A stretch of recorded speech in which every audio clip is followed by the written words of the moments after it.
Good afternoon, everyone. My name is Derek Jackson. I'm director at the Washington County Sheriff's Office. Good to see you, Ms. Linda. Oftentimes when we talk about unity, what we do is we use it as this mobilizing force. We put it on a couple of T-shirts. We make it into a campaign, kind of a talk about how we mobilize and bring people together, but rarely do we really think about the meaning of unity, and more importantly, what the power of unifying people like today really is. And so today I want to just talk to you about some of the real specific things around what is happening in the criminal legal system in partnership with the DRC. Because I just want you to think about this for a second. Think about people who have the audacity to believe that by unifying people, we can literally transform a system that was meant to harm people. I'm going to say that again. The people who have the audacity to believe that if we mobilize together, that we can literally transform the criminal legal system, a system that was built to harm some of us. And so the idea and the notion of us today, not rhetoric, not promises, not hopes and dreams that are far off in the distance, but I want to share with you some real tangible things that are actually happening today. For our outreach team, our community outreach workers at the Sheriff's Office that are often trained by the DRC, the examples I will give you is the work that they are doing, but they couldn't do it without some of that basic level training from Ms. Doolin in particular.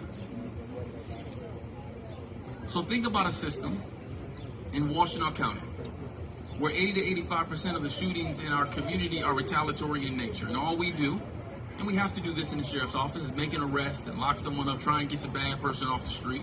And we do a pretty good job of that. Actually, better than most places around the country. So when people say you can't, have these off-ramps for crime and hold people accountable, they are misinformed. At the same time of finding out what's going on with the crime and who did what, we take individuals who have been victimized, who are survivors, who've been harmed, we train them, we hire them, and then we send them into the hospital bedside with those folks who have just been injured violently. Someone's tried to take their life. And they sit there at this golden moment, this opportunity. Think about this. We're not talking about a fist fight in a school. We're talking about someone shot at someone else and tried to take their life. And even in that most serious of situations, there is a real way to repair the harm.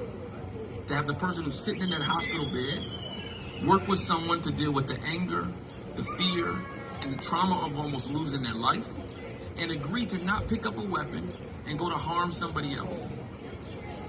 That is the power of really you unify people together and you give them the tools and the resources to transform systems. I'll give you another one. LEAD, or law enforcement assisted diversion and deflection, where we've taken people who then take components of the system, bring it together to unify. It's the only thing we're doing right now in Washington County that has every member of the criminal legal system at the table. The prosecutor, the public defender, law enforcement, our local prosecutors, and those behavioral health services. And here's what it is. We come into contact with someone and we make an arrest.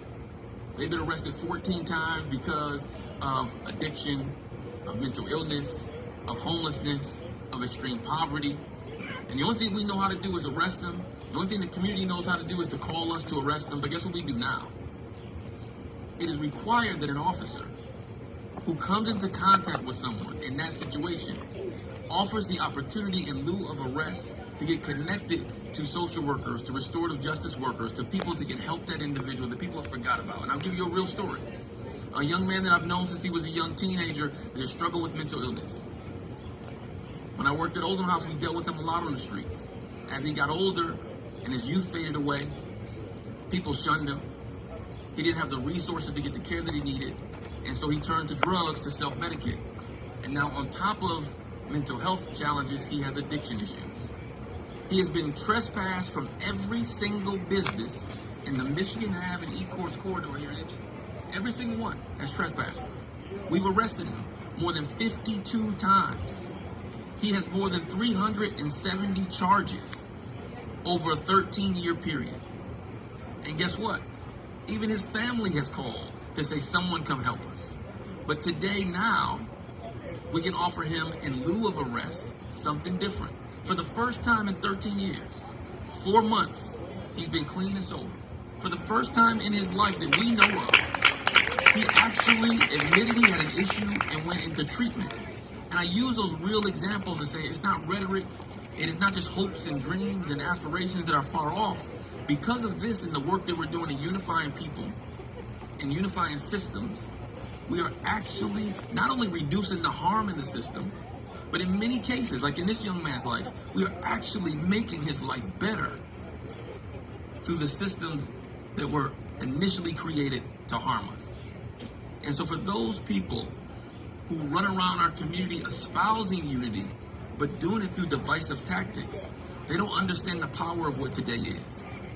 So when we leave here today, it isn't just about we had fun, we had good music, we took good pictures, we ate good food, and had good camaraderie.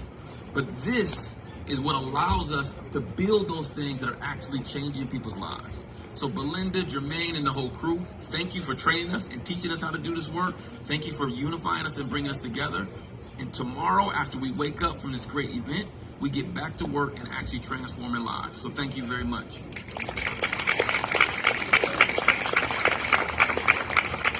And I'm glad I went before this man, because I've spoken many times after this man, Mr. Mark Fancher.